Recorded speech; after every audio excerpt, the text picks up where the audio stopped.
how to carry coals to Newcastle for your business.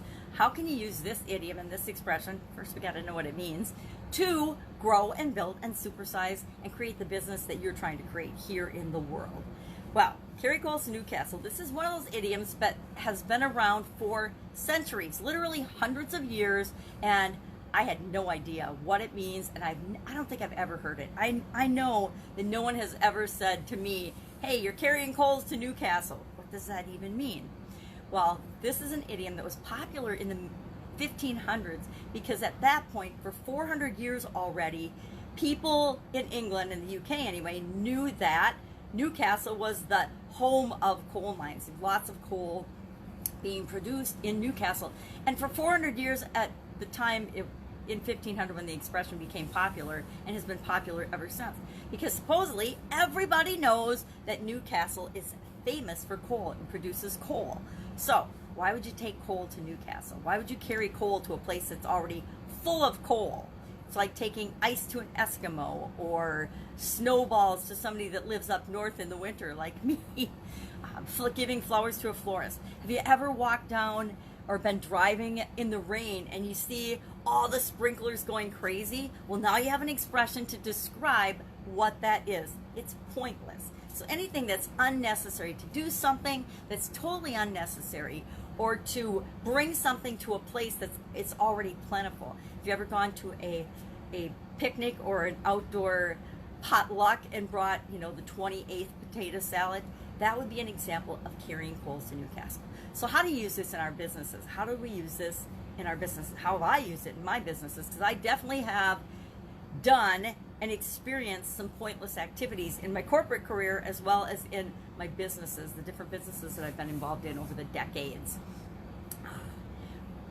In corporate America, a lot of times, I don't know about you, but I was required by my boss or my boss's boss or by the corporate executives to create reports. Lots and lots and lots of reports and audits and things. We did weekly reports in one organization. We did daily meetings and reports in another. We did all of these different activities, some of which were really important and were really valuable. Others that were absolutely positively pointless. As a quality executive, I did reports and had people that worked for me create pieces of those reports every day, but then collated them weekly and monthly for different people in the organization.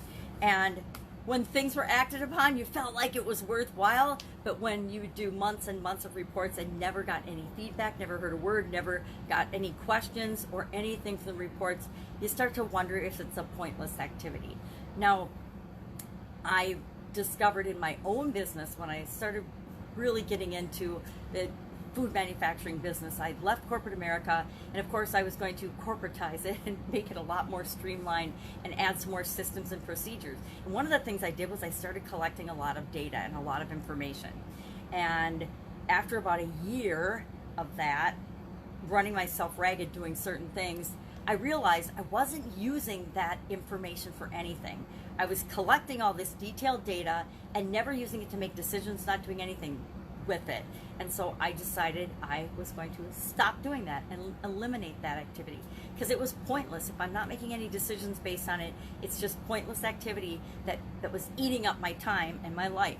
And I realized it didn't make any difference because I wasn't doing anything with that information anyway, and I just passed it off to my accountant and let them deal with it.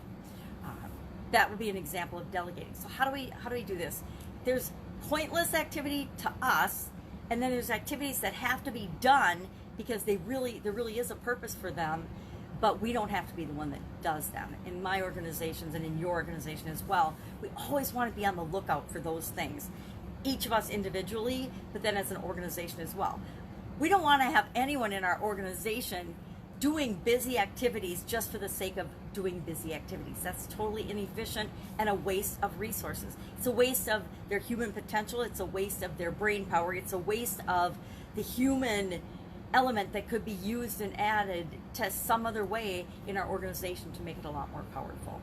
So we want to look for those things in our organization that can be eliminated first off.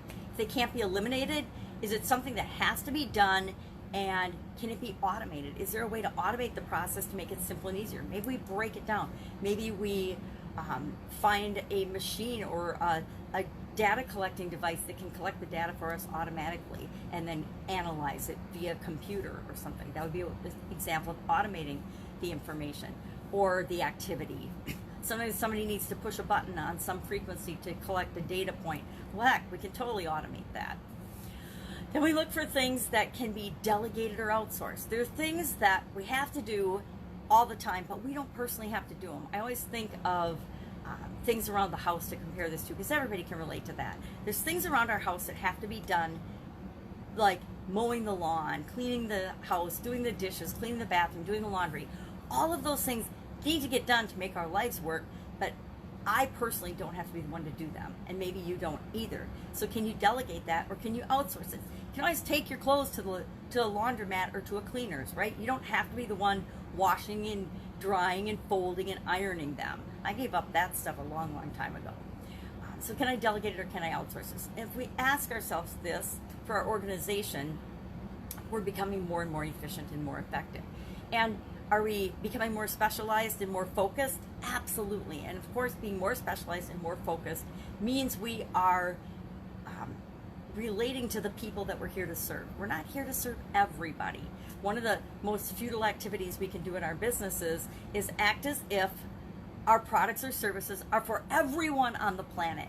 They're not. We think they are. We all think they are when we first get started. I used to think everybody in the world should eat ravioli. Guess what? No, they shouldn't. Only people that want to eat ravioli and like ravioli should eat ravioli. Only people that should, well, it's up to us. It's up to each of us individually, and it's up to each of our customers individually. But the better we serve them, the more clear and focused we are, the less we'll feel like we're carrying coals to Newcastle. The less we'll feel like we're like everybody else and doing something pointless. And guess what? If we feel like we're doing something pointless, how motivated are we to grow and build and work in that arena? Not very motivated. At least I'm not. So I'd love to know your experience with this idiom, carry coals to Newcastle. Have you heard of it, or are you like me, you've never heard of this one? But even if you've never heard of the idiom, I guarantee we've all experienced that feeling of doing something that just is a waste of our time and pointless. That's it. That's our idiom for today. Go out, have an amazing day, and I will be with you tomorrow with another interesting idiom. What does it mean? Where does it come from? And how might you apply it to your business right now? Take care. Bye.